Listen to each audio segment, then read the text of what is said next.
razor clams. I got to go razor clam digging. I haven't done that in years. It was a blast. I had a great time. But before I get into that whole process, I need to tell you how this story began. A buddy of mine, one of my best fishing buddies, told me that he had a couple of clam guns in his garage. He wasn't using them. I could borrow one. Great, great. Save me the expense. Awesome.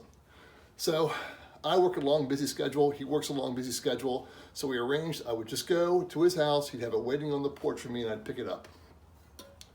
Nice. Clam gun, ready to go. I get to his house.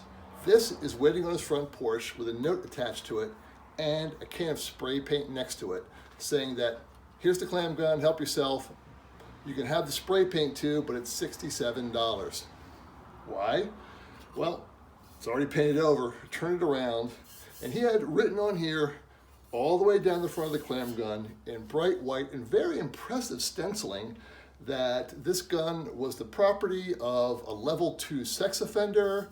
It mentioned the user of this clam gun was a wanted felon. It made some really other horribly inappropriate things about what I like to do in my spare time.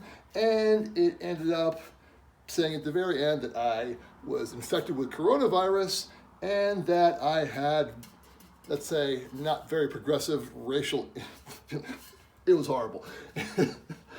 Obviously, there's no way I'm going out using that, so good joke, bud, you got me. So what I need from all of you guys is, obviously, I cannot return this to him, just spray painted over in plain. I have to decorate it. So put in the comments below, what do you think I should put on this before I return it to him? How should I decorate it for him? Because something has to be done. Anyway, got the gun, got the spray paint, went clamming. I'm going to show you a little bit of that process and what that was like. I ended up having a great day down the shore. I went to Copalis Beach. It was beautiful weather and the clams were everywhere. And I'm going to show you a bit of that, and then we're going to come back here and we're going to make some dinner. I'm looking so forward to these clams. I love razor clams. It's been too long. All right, let's get going. Let's get digging. Well, hell, beautiful day out here on the Washington coast. Wow, definitely is beautiful here. You can see people all coming down the beach digging. Taking sunset out there. But you notice there's no one around me. Like, I have a ton of space here. If I had 10 more people, would probably go. I'm seeing a lot of dimples still in the sands. What hits right here at my feet? All around this hunting.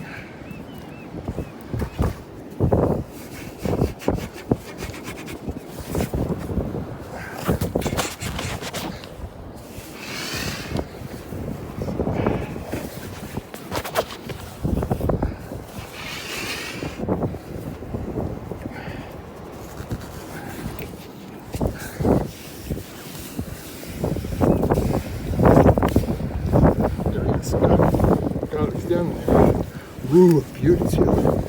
Maybe the biggest one yet. Sweet. 3 more.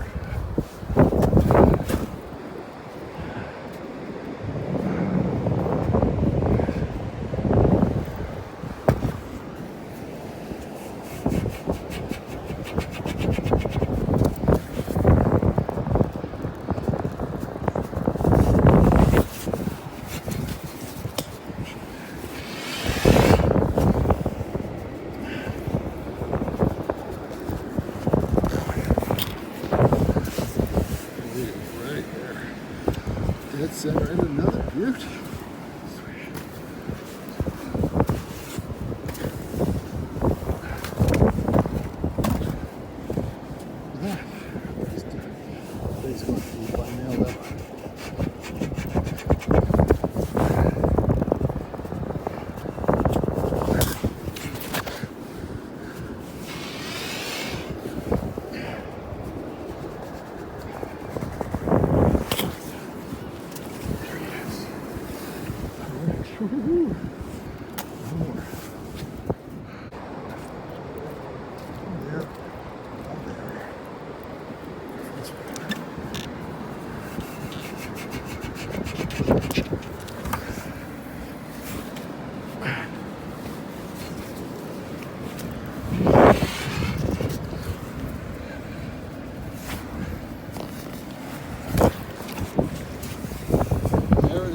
Nice size one, number 15.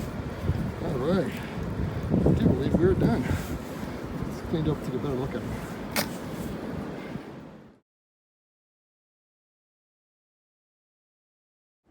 Well, that was rather cool.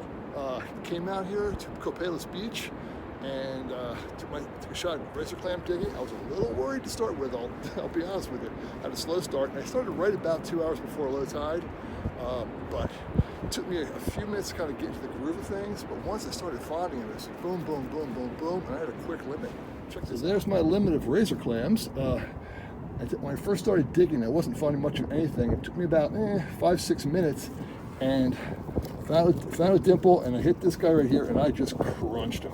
I just destroyed it. But hey, you got to keep those. That's the law. It's, you know, you get the first 15 you dig. You know, dig it for size, and if you damage them, you damage them. That's to protect the population.